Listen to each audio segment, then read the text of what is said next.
নমস্কার দর্শক বন্ধু। আগামী দিনে শেয়ার বাজার কেমন যাবে এবং আমরা এই ইউটিউব ভিডিও চ্যানেলেই বিগত এক বছরে যে সমস্ত শেয়ার আলোচনা করেছি সেই সমস্ত শেয়ারের আপডেটস নিয়েই আজকের এই ভিডিও। যে সমস্ত শেয়ার আমরা বিগত এক বছরে আলোচনা করেছি এই চ্যানেলে, যেমন ধরুন HDFC AMC, Nippon life AMC, CDSL, Motilal Oswal, Supriya life science, প্রত্যেকটি শেয়ারই বেশ সুন্দর পারফর্ম করে গেছে। এবং আমাদের পেড মেম্বারশিপে আমি খেয়াল করে দেখলাম যে 10টা যে কারেন্ট ওপেন পজিশন আছে, মানে বিগত 1-1.5 বছর ধরে আমরা যে কটি শেয়ার রেকমেন্ড করেছি প্রত্যেক কটাই প্রফিটে আছে। তার মধ্যে সব থেকে বেশি মতিলাল অসওয়াল প্রায় 150% মতো প্রফিটে আছে। তো সেই সমস্ত শেয়ারের আপডেট বা এখন কি করা যেতে পারে বা আগামী দিনে তাদের ভবিষ্যৎ কি, সেই সমস্ত কিছু নিয়েই আজকের এই ভিডিও থেকে আমরা জানবো বর্তমান মার্কেট সিচুয়েশন এবং পরিস্থিতি, তারপরে আমরা জানবো স্টক স্পেসিফিক আপডেটস এবং তারপরে সেই সমস্ত শেয়ার কেনার জন্য free trading account with life time zero brokerage on all segment by শূন্য, এবং তারপরে স্টক স্পেসিফিক আপডেটের মধ্যে কি কি স্টক থাকবে, CDSL, HDFC AMC, Nippon life AMC, Motilal Oswal, Supriya life science এবং অ্যাবাউট ইন্ডিয়া। আমার নাম প্রসেনজিৎ পাল। 2010 সাল থেকে আমি ইন্ডিয়ান শেয়ার মার্কেটে একজন ফুল টাইম ইনভেস্টর এবং আমারই লেখা দুটি বই, হাউ টু অ্যাভয়েড লস এবং multibagger stocks, Amazon India best seller, বইগুলি লেখা হয়েছে মেনলি আমি আমার নিজের ইনভেস্টিং লাইফে যা অভিজ্ঞতা অর্জন করেছি সেগুলোকে খুব সহজ সরল বাংলা ভাষায় বা খুব সহজ ইংলিশেও শেয়ার করার জন্য। ইংলিশ বাংলা বোথ ভার্সান আছে। আপনারা যদি বাংলা ভার্সান সংগ্রহ করতে চান, সিম্পল অ্যামাজনে যাবেন, গিয়ে প্রসেনজিৎ পাল বেঙ্গলি বুকস লিখে সার্চ করলে বইগুলো চলে আসবে। রিভিউ পড়ে, বইয়ের ডেসক্রিপশন পড়ে আপনারা ডিসিশন নিতে পারেন। ভিডিও টপিকে প্রথমেই আমরা জানবো যে এখন এই আগস্ট 2024-এর শেষের দিকে বা ধরুন সেপ্টেম্বরের প্রথম দিকে তো শেয়ার বাজার মানে এই কারেন্ট সিচুয়েশন কি, কারেন্ট কি আপডেট আছে। দেখুন, কারেন্ট আমরা একটা খুব সিগনিফিকেন্ট জিনিস দেখতে পেয়েছি, সেটা হচ্ছে লাস্ট বাজেটে শর্ট টার্ম ক্যাপিটাল গেইন এবং লং টার্ম ক্যাপিটাল গেইন মানে শেয়ারের ওপরে যে প্রফিট হয় সেই বোথ ট্যাক্স বাড়িয়ে দেওয়া সত্ত্বেও মার্কেট কিন্তু খুব একটা পড়েনি, উল্টে মার্কেট আরও লাস্ট 1-2 মান্থসে বেড়ে গেছে। এটা খুব সিগনিফিকেন্ট, কারণ দেখুন short term capital gain tax অনেকটা বাড়িয়ে দেওয়া হয়েছে, 15% ছিল সেখান থেকে 20% করে দেওয়া হয়েছে। আমার মতো ইনভেস্টাররা কিন্তু সব থেকে বেশি অ্যাফেক্টেড হয়েছে। কিন্তু এইটার পরেও যেটা মজার ব্যাপার, শেয়ার বাজার কিন্তু পড়েনি, র্যাদার বেড়েছে মানে লোকে আরও বেশি ইনভেস্ট করেছে, লোকজন আরও শেয়ারে বেশি এসেছে। তো এইটা ইন্ডিকেট করে এইরকম একটা, যে লোকে ভাবছে যে যতক্ষণ আমার গেন আসছে ততক্ষণ ট্যাক্স বাড়লেও ট্যাক্স পে করতে কোনো অসুবিধা নেই। কারণ আপনারা ইউটিউব বা অনেক জায়গাতেই খেয়াল করে দেখবেন প্রচুর মানুষ বলে যে ইন্ডিয়া ট্যাক্স এত হাই।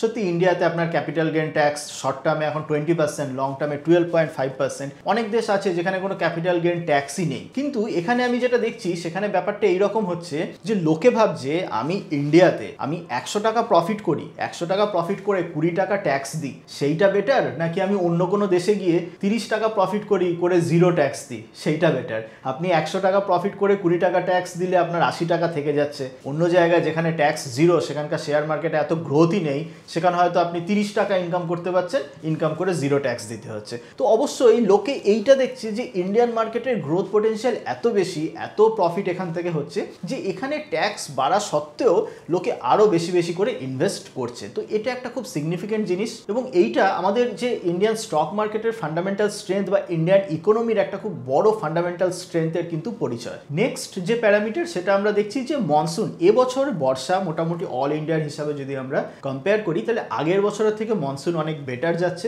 তো যখন মনসুন বেটার যাচ্ছে তো তার মানে কি একটা রুরাল ইকোনমিতে অনেক বড় বুস্ট আসছে। রুরাল ইকোনমি বুস্ট হলে অনেক কিছু বুস্ট হয়, যেমন ধরুন চাষিদের যদি ইনকাম বেশি হয়, যদি ফসল ভালো হয়, তাহলে সেখান থেকে যত হোয়াইট গুড, কনজিউমার গুডস, যত গাড়ি বাইক সেইগুলোরও সেলস বাড়বে, কারণ পুরো জিনিসটা সিস্টেমটা ইন্টারলিঙ্কড। যত আপনার ধরুন চাষ ভালো হলো, যত ইনকাম বেশি এলো, তত ধরুন তারা হয়তো বাড়ি করলো বা যে সমস্ত আমি ইলেকট্রনিক্স গুডস বললাম সেগুলো কিনলো। তো ওভারঅল ইকোনমিতে একটা কিন্তু পজিটিভ ইম্প্যাক্ট পড়তে চলেছে। এবং ফাইনালি লাস্ট যে প্যারামিটার সেটা হলো Q1 FY25 এর রেজাল্ট সেশন কমপ্লিট হয়েছে। তো সেই রেজাল্টে দেখা যাচ্ছে মিক্সড ব্যাক রেজাল্ট, কিন্তু অতটাও মানে সমস্ত কোম্পানিজের যদি আমরা টোটাল রেজাল্ট করে দেখি যে রেজাল্ট সমস্ত কর্পোরেটসের অতটাও ভালো না, আবার অতটাও খারাপ না। কিন্তু এই রেজাল্ট বেরোনোর পরেও মার্কেট এতটা যে বেড়েছে, লাস্ট ইনফ্যাক্ট 2 মাসে এত বাড়ার পরেও কিন্তু ভ্যালুয়েশন যে বিশাল কিছু বেড়েছে, নিফটি পি এখনো 23-এর কাছাকাছি ঘোরাফেরা করছে। তার মানে হিউজ যে মার্কেট ভ্যালুয়েশন বেড়েছে তা কিন্তু নয়। তার মানে এখন থেকেও, এই সময় থেকেও মার্কেট লাস্ট 1 বছর 2 বছর এতটা বেড়ে যাওয়ার পরেও যদি আগামী দিনে আর্নিংস যদি বাড়তে থাকে, যদি আপনি স্টক স্পেসিফিক থাকতে পারেন, তো তাহলে কিন্তু এই মার্কেট থেকেও বেশ ভালো পোটেনশিয়াল রয়েছে। এবার চলে আসি আমাদের শেয়ার এবং ইনভেস্টমেন্ট থিমের ব্যাপারে। একটা ইনভেস্টমেন্ট থিম আমরা দেখুন লাস্ট 6 মান্থস থেকে বলে আসছি, আগেও আমরা প্রচুর ইউটিউব ভিডিও করেছি, সেই রকম কিছু ভিডিও লিঙ্ক আমি নিচে নিচে দিয়ে দেবো, বা সেই রকম একটি ভিডিও এইখানে আপনি দেখতে পেয়ে যাবেন।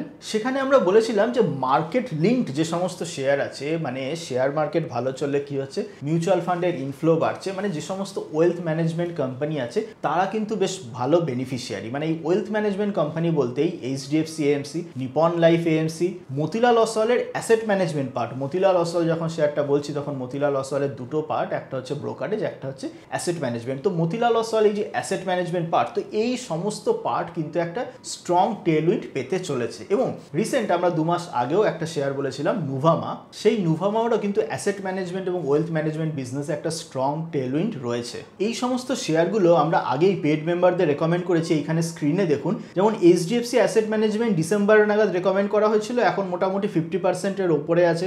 Nipon life India asset management এইটাও ওই জানুয়ারি নাগাদ রেকমেন্ড করা হয়েছিল, এখন 42% মতো গেনে আছে। মতিলাল অসওয়াল যেমন বললাম হাইয়েস্ট প্রফিটে আছে, মানে এটা বোনাস অ্যাডজাস্টেড প্রাইস, মানে ডিসেম্বর মাসে রেকমেন্ড করা হয়েছিল, এখন মোটামুটি 150%-এর কাছাকাছি গেন রয়েছে। নুভামা, যেটা 2 মাস আগেও আমরা ইউটিউবেও একটা ফ্রি ভিডিও দিয়েছিলাম, সেই নুভামাতেও আমি দেখতে পাচ্ছি কিন্তু বেশ ভালো 25% প্রফিট, বেশ খুব অল্প দিনে তাড়াতাড়ি কিন্তু 1-1.5 মাসের মধ্যে হয়ে গেছে। আর এটা ছাড়া সুপ্রিয়া লাইফ সায়েন্স, এ তো অনেকবারই আমরা ইউটিউব ভিডিওতে বলেছি, সেই শেয়ারও কিন্তু দেখা যাচ্ছে এখন 75-এর কাছাকাছি প্রফিট দিয়ে দিয়েছে। এই সার্ভিসের সমস্ত ডিটেলস আমাদের ওয়েবসাইটে আছে, এবং মোটামুটি যাদের পোর্টফোলিও ওভারঅল ভ্যালু বা ইনভেস্ট করতে চাইছেন যারা 2 লাখের বেশি, তাদের জন্যই কিন্তু এই সার্ভিস ঠিক আছে। মানে ফিস কম্পেয়ার করে তাদের নিচে যদি আপনি 2 লাখের নিচে ইনভেস্ট করতে যান তাহলে হয়তো ফিস দিয়ে আপনার জন্য সেই সার্ভিস ঠিকঠাক নয়। সার্ভিসের লিঙ্ক আমি ডেসক্রিপশন বক্সে দিয়ে দিলাম, বা এইখানেও আপনি লিঙ্ক পেয়ে যাবেন, আপনি চেক করে দেখতে পারেন। এবার আমরা স্টক স্পেসিফিক যদি ডিসকাশনে আসি, যেমন আমরা CDSL কোম্পানিটাও অনেকবার আমরা আলোচনা করেছিলাম। তো এই CDSL কোম্পানিটা কিভাবে প্রফিট করে, মানে খুব সহজ বাংলায় যদি আমি এর বিজনেস বোঝাই, সেটা হলো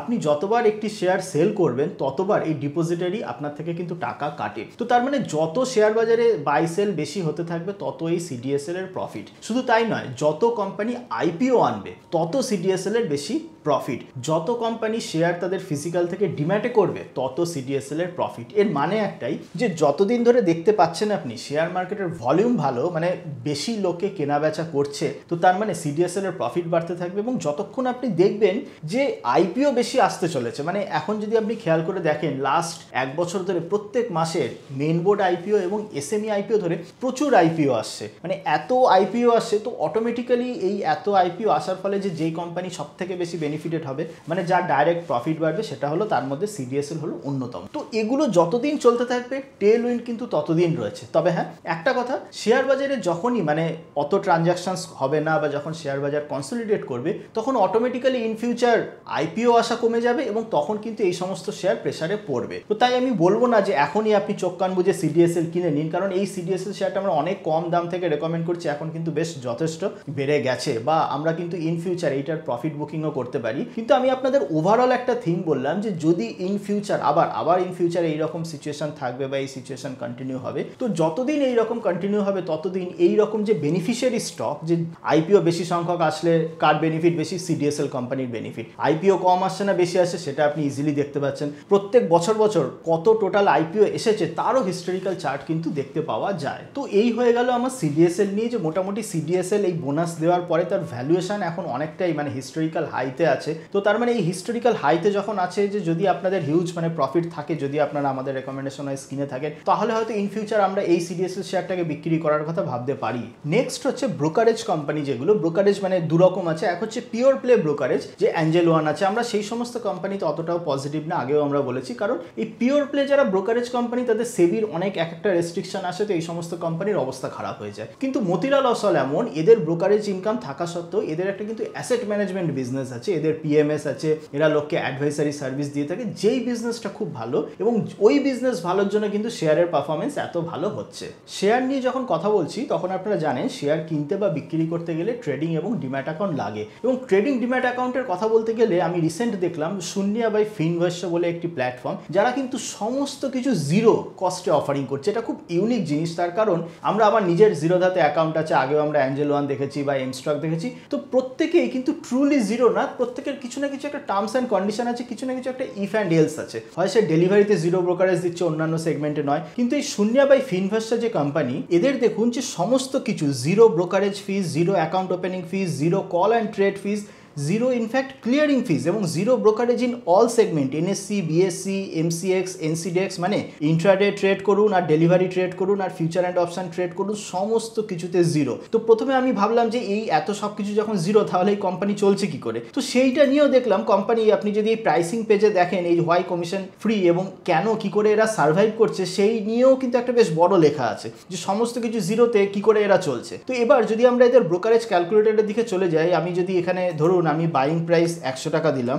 ধরুন 100 টাকায় কিনে আমাকে ধরুন 101 টাকায় সেল করতে হলো, মানে জাস্ট একটা রেয়ার কেসে। তো ধরুন আমি 50 কোয়ান্টিটিস যদি আমি এখানে দিই, এনএসসিতে যদি দিই, তো এখানে দেখুন আমার এখানে টার্নওভার দেখাচ্ছে, ব্রোকারেজ রিয়েল জিরো দেখাচ্ছে, এসটিটি অবভিয়াসলি যেটা গভর্নমেন্ট চার্জেস, যেগুলো ট্রানজাকশন চার্জ, জিএসটি, সেগুলোর ওপর অবভিয়াসলি সেবি ফিজ রয়েছে। এবং এখানে দেখুন সবথেকে মজার ব্যাপার, পয়েন্টস টু ব্রেক ইভেন মানে 0.03 পয়সা, মানে 0.033 পয়সা আপনার যদি এখানে প্রফিট হয় তাতেও যদি আপনি সেল করেন তার উপরেও কিন্তু প্রফিট থাকছে, বিকজ এদের ব্রোকারেজ এবং ক্লিয়ারিং এই সমস্ত চার্জ হচ্ছে জিরো। এবং আমি প্রথমে ভাবছিলাম কোম্পানিটা হয়তো একেবারে নতুন, কিন্তু না, একেবারে নতুন না, এটা অনেক পুরনো কোম্পানি।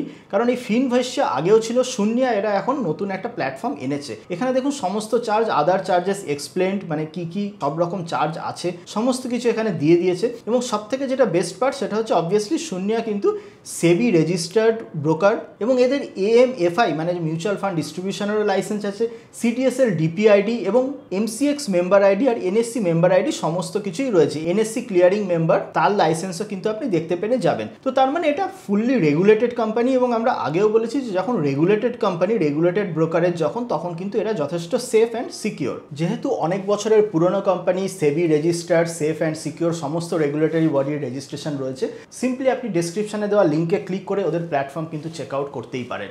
ভিডিও টপিকে যদি আবার আসি, তো তখন এই AMC business, asset management business বা ওয়েলথ ম্যানেজমেন্ট বিজনেস, যেটা এই নুভামা দিয়ে আমরা বলছিলাম যে asset management, wealth management business আছে, এটা কিন্তু মানে মাল্টি ইয়ার একটা লং টার্ম টেল উইন্ডের মধ্যে এদের কিন্তু যাওয়ার চান্স প্রবল রয়েছে। তার কারণ এই ওয়েলথ ম্যানেজমেন্ট বিজনেসটা কি, কারণ যত দিন যাচ্ছে এই যে আপনি দেখছেন এত আইপিও মার্কেটে আসছে, তার মানে সেই সমস্ত কোম্পানির যে ফাউন্ডার হঠাৎ করে তারা অনেক টাকা পেয়ে যাচ্ছে, মানে হঠাৎ করে তারা মিলিয়নিয়ার, বা যে সমস্ত মেন বোর্ড আইপিও আসছে সেখানে তো বিলিয়নিয়ারও ক্রিয়েট হয়ে যাচ্ছে। আইপিও আসা মানেই যে মার্কেট থেকে টাকা তোলা, এবং তার মানে কিন্তু যে সমস্ত যে কোম্পানির ফাউন্ডার তারা কিন্তু হঠাৎ করে একটা বেশ ভালো ওয়েলদি পার্সন হয়ে উঠছে, যেই সমস্ত ওয়েলদি ক্লায়েন্টদের জন্য কিন্তু ওয়েলথ ম্যানেজমেন্ট সার্ভিস বা অ্যাসেট ম্যানেজমেন্ট সার্ভিস খুবই দরকার। মানে যাদের ধরুন 1 কোটি 2 কোটি বা হয়তো 10 কোটি বা 100 কোটি এইরকম ভ্যালু রয়েছে, তো তারা কিন্তু মানে খুব স্টিকি ক্লায়েন্ট এবং তারা এই ওয়েলথ ম্যানেজমেন্ট এবং অ্যাসেট ম্যানেজমেন্ট সার্ভিসের জন্য তারা কিন্তু খোঁজে। এবং যেহেতু ইন্ডিয়াতে বছরের পর বছর বা আগামী 10 ইয়ার্সেও বলা হচ্ছে যে ইন্ডিয়াতে নাম্বার অফ মিলিয়নিয়ার্স এবং নাম্বার অফ বিলিয়নিয়ার্স এক্সপোনেনশিয়াল রেটে কিন্তু বাড়তে চলেছে, তো তাই এই অ্যাসেট ম্যানেজমেন্ট কোম্পানি এদের ফিউচার কিন্তু অনেক ভালো। আমরা নুভামা নিয়ে একটা আগেও ডিটেল ভিডিও করেছি, তার প্রোজ অ্যান্ড কনস সমস্ত কিছু বলেছি। এখন আমরা খালি এইটুকু বলতে পারি যে এই কোম্পানিটার কিন্তু যে যদি একটা structural long term positive Tailwind কিন্তু ক্রিয়েট হতে পারে। ফাইনালি আমরা বলবো যে Pharma company Supriya life science এবং অ্যাবট ইন্ডিয়া, এই দুটো কোম্পানি নিয়েও দেখবেন আমরা ইউটিউব ভিডিওতে আগেও অনেকবার ডিসকাস করেছি। তো এই Pharma company Abbott, Supriya life science, এই ফার্মা কোম্পানিজগুলো দেখবেন 2023-এ তেমন একটা ভালো পারফর্ম করেনি, কিন্তু 2024-এর শুরুতেও আমরা রেকমেন্ড করেছিলাম। এবং 2024-এ এই সময় মানে 2024-এর শুরুতে যখন আমরা ইনিশিয়ালি রেকমেন্ড করেছিলাম, এদের ভ্যালুয়েশন কিন্তু যথেষ্ট অ্যাট্রাকটিভ ছিল, বিকজ 2023-এ তাদের পারফরমেন্স বলতে তেমন কিছু ছিল না। তো এখনো যদি আজকের দিনে দাঁড়িয়ে আমি কথা বলি, এদের ভ্যালুয়েশন কিন্তু খুব একটাও হাই হয়ে যায়নি, বা এরা কিন্তু যে সুপার এক্সপেন্সিভ হয়ে গেছে সেরকমও কিছু হয়নি। সুপ্রিয়া লাইফ সায়েন্স এবং অ্যাবট ইন্ডিয়া এরা এখনও আমি এক্সপেক্ট করছি যে আগামী যে নেক্সট কোয়ার্টারগুলো আসতে চলেছে সেই সমস্ত কোয়ার্টারে এই সমস্ত কোম্পানি আবার ভালো পারফর্ম করবে।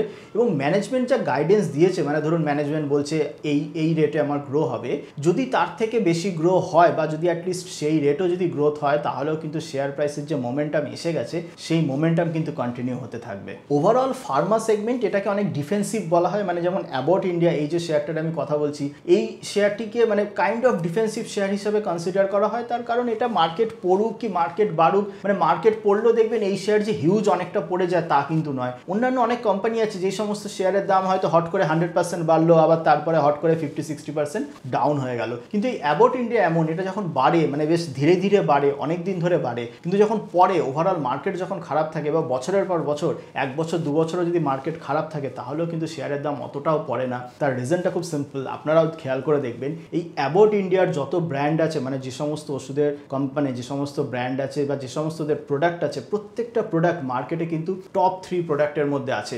একটা আমার জাস্ট মনে আসছে, জাস্ট এই মোমেন্টে মনে আসছে, থাইরয়েডের ওষুধ দেখবেন থাইরোনাম, ওটা হচ্ছে অ্যাবট ইন্ডিয়া ম্যানুফ্যাকচার করে। তো ম্যাক্সিমাম ডক্টররা কিন্তু দেখবেন প্রেসক্রিপশানে থাইরোনাম এইটাই লেখে। এমন নয় যে থাইরয়েডের আর কোনো ওষুধ নেই, প্রচুর ওষুধ আছে, প্রচুর কোম্পানির রয়েছে, বাট ম্যাক্সিমাম ডক্টররা কিন্তু সেইটাই প্রেসক্রাইব করে। এবং এই কারণেই অ্যাবট ইন্ডিয়ার যত প্রোডাক্ট আছে প্রত্যেকটা প্রোডাক্ট তারা কিন্তু টপ 3 বা টপ 4 এর মধ্যে রয়েছে, যার ফলে একটা স্ট্রং মোট তৈরি করে ফেলেছে এই অ্যাবট ইন্ডিয়া কোম্পানিটা। এবং যেহেতু এর প্যারেন্ট গ্লোবাল, মানে এর গ্লোবাল প্যারেন্ট, মানে তারা R&Dর জন্য খুবই ফেমাস, তো সুতরাং প্রত্যেক বছর নতুন নতুন প্রোডাক্ট কিন্তু ইন্ডিয়ান মার্কেটে এরা লঞ্চ করে চলেছে। সুপ্রিয়া লাইফ সায়েন্স, এটা নিয়েও দেখবেন আমরা আগের ভিডিওতে পুরো ডিটেলসে আমরা বলেছি। তো সেই সুপ্রিয়া লাইফ সায়েন্স নিয়ে আমি একই কথা বলবো যে এরা কিন্তু রিসেন্ট এই ইউরোপিয়ান মার্কেট বা অন্যান্য ল্যাটিন আমেরিকান মার্কেট, সেই সমস্ত জায়গায় বেশ ভালো ট্র্যাকশন পেয়েছে। তো আশা করা যাচ্ছে এই ট্র্যাকশন বা এই গুড রেজাল্ট কিন্তু আগামী কোয়ার্টারগুলোতেও কন্টিনিউ হতে পারে। যে সমস্ত শেয়ার বললাম সেই সমস্ত শেয়ার নিয়ে যদি আপনারা আরও বেশি ডিটেলসে জানতে চান, এই চ্যানেলেই আমাদের ভিডিও আছে। এই চ্যানেলেই আপনারা যদি ভিডিওগুলো সার্চ করেন বা যদি পুরোনো ভিডিও দেখেন, তো তাহলেই কিন্তু ডিটেলস ইনফরমেশন পেয়ে যাবেন। কমেন্ট সেকশনে জানাবেন এই যে সমস্ত শেয়ার ডিসকাস করলাম তার মধ্যে কোন কোন শেয়ারগুলো আপনারা হোল্ড করছেন এবং কোন কোন শেয়ার কত টাকায় আপনারা কিনে রেখেছেন। এই রকম ভিডিও আগামী দিনে পাওয়ার জন্য কিন্তু চ্যানেলটাকে খালি সাবস্ক্রাইব করলে হবে না, সাবস্ক্রাইব করে নোটিফিকেশনটা অন রাখবেন। আর হ্যাঁ, যেমন বললাম যে ডেসক্রিপশনে দেওয়া যে লিঙ্ক আছে, যেখানে শূন্যা বাই ফিনভেস্ট, যেখানে A to Z সমস্ত কিছু চার্জেস জিরো, সেখানে আপনারা অ্যাকাউন্ট ওপেন করে দেখতে পারেন। ডেসক্রিপশনে দেওয়া লিঙ্কে ক্লিক করলেই কিন্তু আপনি তার ডিটেলস পেয়ে যাবেন। চলুন আজকের মতো এই পর্যন্তই, দেখা হবে অন্য কোনো দিন অন্য কোনো টপিক নিয়ে। ততদিন ভালো থাকবেন, হ্যাপি ইনভেস্টিং।